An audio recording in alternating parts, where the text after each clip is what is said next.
Hello everyone, welcome to the exam time. So भाइयों, जैसा कि आपको पता है सीयूईटी पीजी 2025 के फॉर्म्स आउट हो गए हैं। अब फॉर्म कैसे फिल करना है, ये कोई बड़ी बात नहीं है। सीयूईटी ने एनटीए ने अपनी एक इन्फॉर्मेशन बुलेटिन निकाली है। आप यहाँ पे देख पा रहे होगे स्क्रीन पे। ये इन्फॉर्मेशन बुलेटिन मैं आपको टेलीग्राम ग्रुप में भी शेयर कर दूंगा। और आज की इस वीडियो के इस माध्यम से मैं आपको एक एक डिटेल स्टेप्स बताऊंगा कि कैसे आपको फॉर्म फिल करना है। सारी बातें इन्फॉर्मेशन बुलेटिन में की गई है। मैं आपको एक चीज़ सजेस्ट करूंगा, आपके हर डाउट्स के जितने भी क्वेश्चंस आ रहे हैं सारे के आंसर उसमें दे रखे हैं। फॉर एग्जाम्पल, बहुत सारे स्टूडेंट को ये माइंड में लगता है कि सर्टिफिकेट्स के फॉर्मेट क्या होंगे। फॉर एग्जाम्पल, आप ईडब्ल्यूएस से हो या ओबीसी से हो, एससी एसटी किसी भी कैटेगरी से बिलोंग करते हो, उसका फॉर्मेट कैसा होगा। एडमिट कार्ड कब इशू होंगे, कौन कौन से पार्टिसिपेटिंग यूनिवर्सिटीज़ हैं, फी स्ट्रक्चर क्या है हमारा, एग्जामिनेशन कैसा होगा, उसका रेप्लिका, हर चीज़ इन्फॉर्मेशन बुलेटिन में दिया गया है। मैं उसको शेयर करूंगा टेलीग्राम पे, आप उसे देखना, फिर अपने सारे डाउट्स क्लियर कर लेना। फिलहाल आज इस वीडियो में हम लोग बात कर लेते हैं कैसे हमें फॉर्म फिल करना है। एक एक स्टेप्स के साथ हम लोग बढ़ते हैं। सबसे पहले आपको करना क्या है, आपको चले आना है exams.nta.ac.in पे। वहाँ पे आपको C U E T P G का एक सेक्शन दिख जाएगा, उस पर क्लिक करोगे तो आप C U E T P G के ऑफिशियल वेबसाइट पे आ जाओगे। ठीक है। अब जैसे ही ऑफिशियल वेबसाइट पे आओगे तो रजिस्ट्रेशन का ऑप्शन दिखेगा ही वहाँ पे। ठीक है, न्यू कैंडिडेट रजिस्टर हेयर, मैं पेन से मार्क कर देता हूँ। ठीक। इतना करने के बाद आपको यहाँ पे application for C U E T P G choose करना है। मैं यहाँ पे जूम करके आपको बताता हूँ।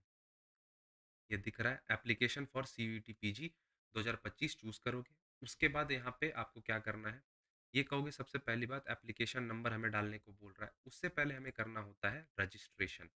तो रजिस्ट्रेशन की अगर हम लोग बात करें तो रजिस्ट्रेशन कैसे होगा, सबसे पहले यहाँ पे क्लिक करेंगे न्यू कैंडिडेट्स रजिस्टर हेयर। ठीक है। जैसे इस जगह पे हम लोग क्लिक कर देंगे, उसके बाद हमारा जो दूसरा स्टेप आएगा वो क्या होगा हमारा, जैसे ही आप उस पर क्लिक करोगे आपके सामने एक ऐसा पेज खुल कर आएगा जिसमें सबसे पहले कुछ इंस्ट्रक्शंस दे रखे होंगे, जिसमें कि बोला गया है कि आप इंफॉर्मेशन ऑफ बुलेटिन को अच्छे तरीके से पढ़ लो। आप यहाँ पे एप्लीकेशन फॉर्म जो है वो ऑनलाइन फिल कर सकते हो। ठीक है। यही सारी बातें इसमें की गई हैं। ठीक है, तो ये सारी चीज़ें याद रख लेना। जस्ट एक मिनट।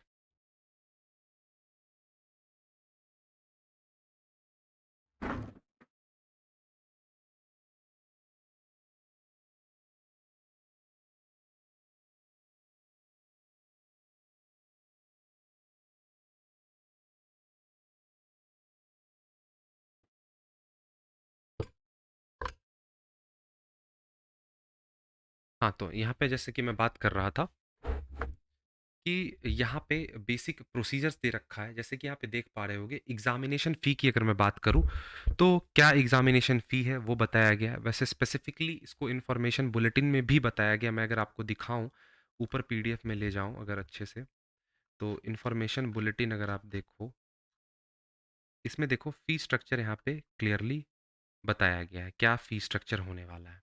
ठीक है। Fee payable by candidates in Indian rupees. Bharat से हो, इंडिया से हो, तो आपका फीस जो है कुछ इस प्रकार से होगा। Application fee for up to 2 test papers. ठीक है? अगर आप जैसे फॉर्म भर रहे हो तो आप ₹1400, आप जनरल कैटेगरी से अगर हो, जनरल हो तो आपको ₹1400 देने होंगे। आप उसमें 2 एग्ज़ामिनेशन दे सकते हो। ठीक है? 2 सब्जेक्ट्स उसमें सेलेक्ट कर सकते हो। लेकिन अगर आपको एडिशनल कोई सब्जेक्ट चूज़ करना होगा तो आप उस सिचुएशन में आपको ₹700 एडिशनल एडिशनल पे करने होंगे। अगर आप ओबीसी कैटेगरी से हो या फिर ईडब्ल्यूएस से हो तो आपको 1200 देने होंगे, एडिशनल के लिए 600। एससी एसटी या फिर थर्ड जेंडर कैटेगरी से हो, 1100 दो टेस्ट के लिए, दो test up to two test, और 600 आपके एडिशनल लगेंगे। और पीडब्ल्यूबीडी कैटेगरी का यहाँ पे दे रखा है। ठीक है।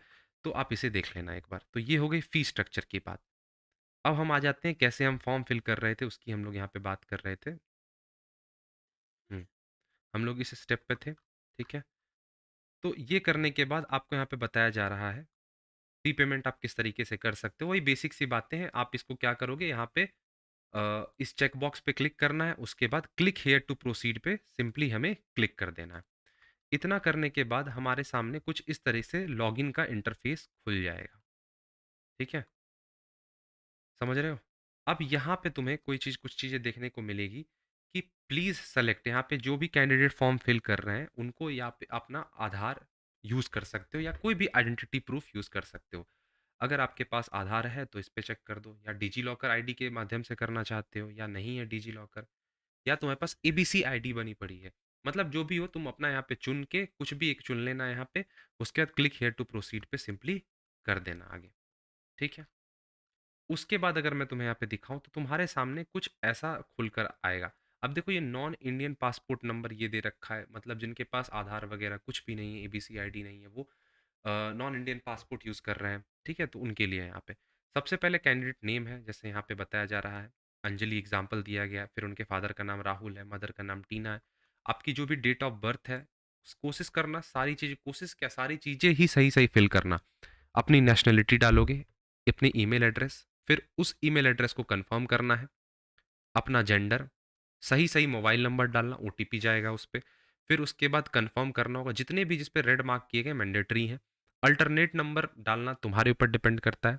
आप यहाँ पे आइडेंटिटी टाइप क्या होगा, क्या डालना है हमें, अपने आधार हम डाल सकते हैं, बिल्कुल डाल सकते हैं। फिर आधार का जो नंबर है वो हम यहाँ पे फिल करेंगे। इतना करने के बाद आ जाएँगे हम अपने दूसरे पेज में, जहाँ पे हमें अपना घर घर के एड्रेस को देना होगा।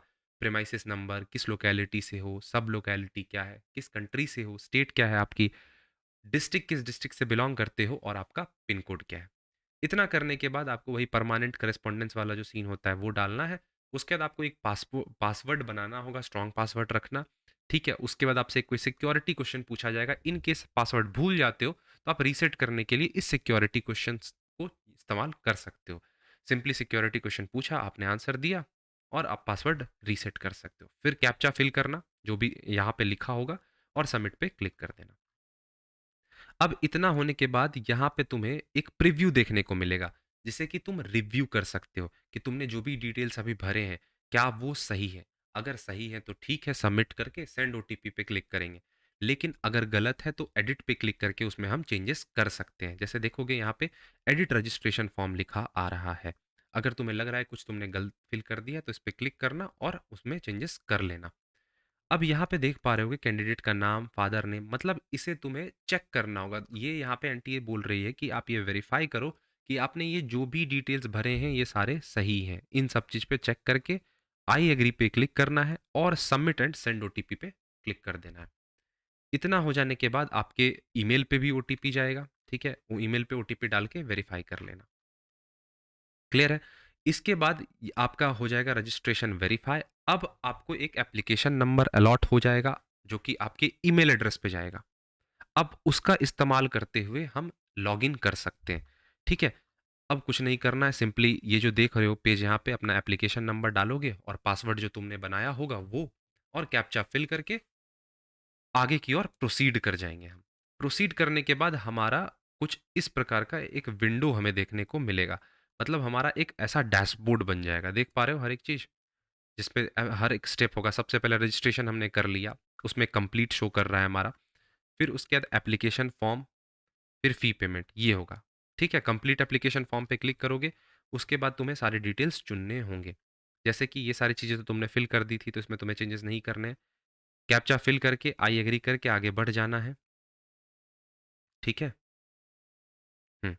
अब तुम्हें सारी चीज़ें यहाँ पे डालनी होगी। फॉर एग्ज़ाम्पल अगर तुमने ईडब्ल्यूएस चूज़ करा है तो तुमको अपना ईडब्ल्यूएस नंबर भी डालना होगा। किस डेट को इश्यू हुआ था वो भी तुम्हें डालना होगा, ठीक है? तो ये सारी चीज़ें ध्यान रख लेना। डॉक्यूमेंट्स नहीं है तो अरेंज फटाफट कर लो, अभी फॉर्म में टाइम है। तो सारी चीज़ों को अच्छे से भरना, क्योंकि लेटेस्ट ईडब्ल्यूएस वगैरह लेटेस्ट लगता है ना? तो उस ईयर फाइनेंशियल ईयर के अकॉर्डिंग लगता है, तो वो चीज़ तुम ध्यान से देख लेना, क्योंकि यहाँ पे इस बार यहाँ पे कैटेगरी सर्टिफिकेट आई नंबर भी मांगा जा रहा है, प्लस किस डेट को इशू हुआ है वो भी मांगा जा रहा है। ठीक है? तो ये सारी चीज़ें बहुत इंपॉर्टेंट हो जाती हैं। किस अथॉरिटी ने सर्टिफिकेट इशू किया वो भी डालोगे। ये सारी चीज़ें फिल कर लेना है तुम्हें। अपने फादर की एनुअल इनकम, पेरेंट्स जो भी हैं तुम्हारे, उनका एनुअल इनकम तुम्हें फिल करके सारी चीज़ें डाल के, बेसिक सी चीज़ें हैं, आगे तुम्हें बढ़ जाना है। अब तुमसे पूछा जाएगा क्या आप बीपीएल से बिलॉन्ग करते हो? जो भी हो तुम्हारा आंसर वो चुन के, बेसिक सा क्वेश्चन है, क्या आप वार्ड हो डिफेंस पर्सोनल के, या आप कोई स्पोर्ट्स कोटा क्लेम करते हो? क्या आप कश्मीरी माइग्रेंट हो? या फिर आप एनसीसी कोटा क्लेम करते हो? या फिर आप किसी यूनिवर्सिटी जो है किसी भी यूनिवर्सिटी के वार्ड एम्प्लॉय हो,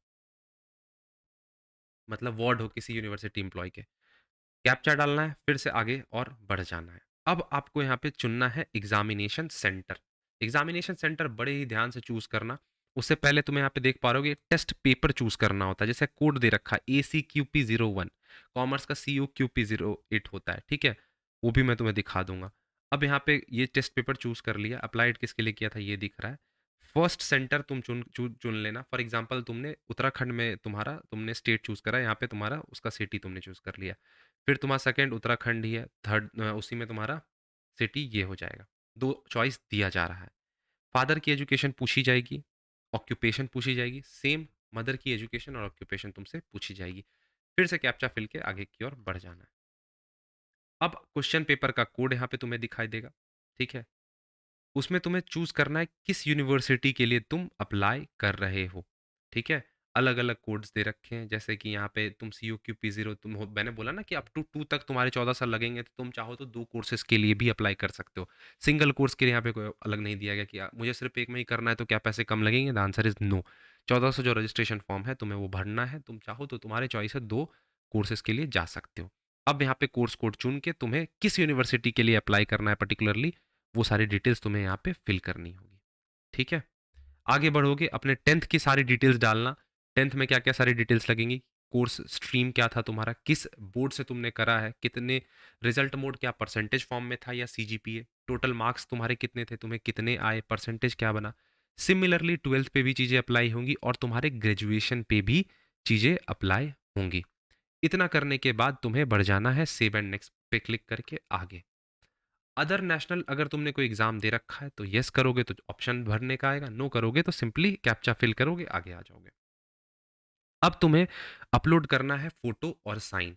फोटो की अगर बात करूं तो मिनिमम साइज 10 KB रखा गया और मैक्सिमम साइज 200 KB रखा गया। फॉर्मेट JPG और JPEG होगा। साइन की बात करूं तो मिनिमम साइज 4 KB और मैक्सिमम साइज 30 KB। इतना करना है, सेव एंड नेक्स्ट पे क्लिक करना है। अब उसके बाद तुम्हारा मोबाइल नंबर जो होगा उसको तुम वेरीफाई करवाओगे, मोबाइल नंबर डालोगे, कैप्चा फिल करोगे, सेंड OTP पे क्लिक करोगे तो तुम्हारे फ़ोन पे OTP चला जाएगा। उस OTP को डाल के तुम यहाँ पे वेरीफाई कर लोगे। अब तुम्हारा ईमेल स्टार्टिंग में वेरीफाई हो गया था और मोबाइल नंबर अब वेरीफाई हो गया। इतना करने के बाद तुम पूरे एप्लीकेशन फॉर्म को एक बार ध्यान से रिव्यू कर लेना कि कुछ गलती तो नहीं हो गई, ठीक है। रिव्यू करना बहुत ही ज़रूरी है। समझ रहे हो मेरी बात को? सारी चीज़ों को अच्छे से देख लेना, जो भी चीज़ें देख पा रहे हो, सब चीज़ तुम्हारा फ़ोटो, साइन सब अपलोड दिखाई देगा। अगर तुम्हें लगे गलती है, बैक करके जाके उस चीज़ को सही कर लेना, लेकिन जल्दबाजी मत करना, एक बार ध्यान से देख के। लगे अब सैटिस्फाइड हो, तो तब जाके फाइनल सबमिट पे क्लिक कर देना। फाइनल सबमिट पे जैसे ही क्लिक करोगे, तुम्हारे सामने एक इस तरीके का चेकबॉक्स खुला आएगा, जिसमें बोला जाएगा, आप ये जो इन्फॉर्मेशन आपने दी रखे हैं, आप इसको चेक कीजिए, वेरीफाई कीजिए कि हाँ, मैंने सही दे रखा है। फिर चेक बॉक्स पे टच करके सेलेक्ट करके फाइनल सबमिट पे क्लिक कर देना। और एक इंपॉर्टेंट चीज मेरा सजेशन रहेगा, कोशिश ये करना लैपटॉप या फिर कंप्यूटर डेस्कटॉप से ही फॉर्म फिल करना, मोबाइल से फॉर्म फिल करने मत जाना, बहुत सारी दिक्कतें आती हैं। इतना करने के बाद फाइनल सबमिट पे क्लिक करोगे। अब तुम्हें फीस पे करने को बोला जाएगा। पे नाउ पे क्लिक करना, ठीक है। तुम्हारा एप्लीकेशन नंबर शो होगा, नाम शो होगा और अमाउंट शो होगा। अब तुम्हें अलग अलग ऑप्शंस मिलेंगे, पेमेंट गेटवेज जिसे हम बोलते हैं, कि तुम आप SBI के पेमेंट गेटवे से पे करना चाहते हो या कैनरा के पेमेंट गेटवे से या ICICI या IDBI। कोई सा भी एक गेटवे चूज करना। उसके बाद तुम्हारे पास अलग अलग ऑप्शंस होंगे। आप चाहो तो UPI ID, credit card, debit card, जिसके माध्यम से भी चाहो आप वहाँ पे कर सकते हो। फिर उसके बाद पेमेंट स्टेटस सक्सेस दिखाई देगा। बस इतनी सी कहानी है और प्रिंट का भी ऑप्शन उसी वक्त आ जाता है। हो गया। बस यही स्टेप है, इसमें कुछ अलग से नहीं हमें समझना है कि कैसे कैसे चीज़ें यहाँ पे हमें करनी होती हैं। अब अगर मैं तुम्हें कोर्स कोड की बात करके बताऊं, तो जैसे दिखा रहा हूँ, एक मिनट। हम्म जैसे देखो यहाँ पे कोर्स कोड दे रखा है, जैसे मैंने कॉमर्स का क्या बताया था, COQP08, डिजास्टर स्टडीज का COQP09, इकोनॉमिक्स का COQP10। ये सारे क्या है, कोर्स कोड है। ये PDF दे दूंगा, तुम चाहो तो अपने सारी चीज़ें यहाँ से पढ़ सकते हो। इंपॉर्टेंट चीज़ें मैंने तुम्हें यहाँ पे बता दी। क्वेश्चन आता है क्या सर कोई एज लिमिट है? There is a no age limit for the candidates appearing in the CUET PG, ठीक है। आपको बैचलर्स आपका होना चाहिए और आप एलिजिबल होने चाहिए, ठीक है। अब यूनिवर्सिटीज़ अगर कोई अलग लगाती हैं तो वो अलग चीज़ हो जाता है, लेकिन इसमें CUET के लिए अलग से आपको कोई एज की ज़रूरत नहीं है। और मैं देख लेता हूँ अगर कुछ इंपॉर्टेंट चीज़ है तो वो भी मैं बता दूँगा। लेकिन फ़िलहाल यही सारी चीज़ें इंपॉर्टेंट हैं, ठीक है? तो बहुत ही इंपॉर्टेंट वीडियो है जिसमें मैंने आपको बताया कैसे आपको फॉर्म फिल करना है। तो एंड करेंगे आज के इस वीडियो को, मिलेंगे अपने नेक्स्ट वीडियो में। आपके जो भी डाउट्स होते हैं कमेंट सेक्शन में बताइएगा। मिलते हैं नेक्स्ट वीडियो में, तब तक के लिए thank you, bye bye and take care.